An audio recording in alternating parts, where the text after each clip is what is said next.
കഴിഞ്ഞ ഒരാഴ്ച കാലമായിട്ട് എനിക്ക് വേണ്ടി പ്രാർത്ഥിച്ച, എന്നെ സപ്പോർട്ട് ചെയ്യുന്ന എല്ലാ പ്രിയപ്പെട്ട പ്രേക്ഷകർക്കും, എൻ്റെ കൂട്ടുകാർക്കും, എൻ്റെ കൂടെ വർക്ക് ചെയ്യുന്ന എല്ലാവർക്കും, മോഹൻലാൽ അതിഥി വേഷത്തിലെത്തുന്ന ദിലീപ് ചിത്രത്തിൻ്റെ റിലീസുമായി ബന്ധപ്പെട്ട ഡബ്ബിംഗ് ആർട്ടിസ്റ്റ് ഭാഗ്യലക്ഷ്മി ഉന്നയിച്ച വിമർശനങ്ങളും സോഷ്യൽ മീഡിയയിലും ചർച്ചകളും ഇപ്പോൾ സജീവമാണ്. നടിയെ ആക്രമിച്ച കേസിൽ ദിലീപിനെ കോടതി കുറ്റവിമുക്തനായിരുന്നു. തൊട്ടുപിന്നാലെ മോഹൻലാൽ ചിത്രത്തിൻ്റെ പോസ്റ്റർ പങ്കുവച്ചതിനെ ഭാഗ്യലക്ഷ്മി രൂക്ഷമായി വിമർശിച്ചിരുന്നു.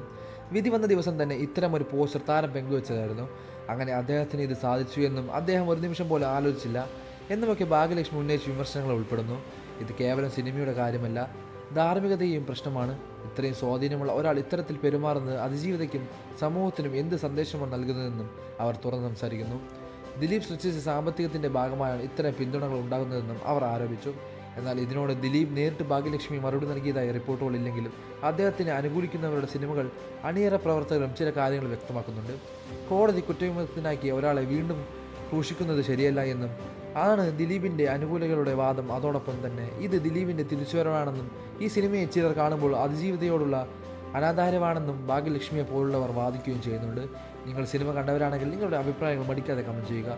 വീഡിയോ ലൈക്ക് ചെയ്ത് ചാനൽ സബ്സ്ക്രൈബ് ചെയ്ത് സപ്പോർട്ട് ചെയ്യുക.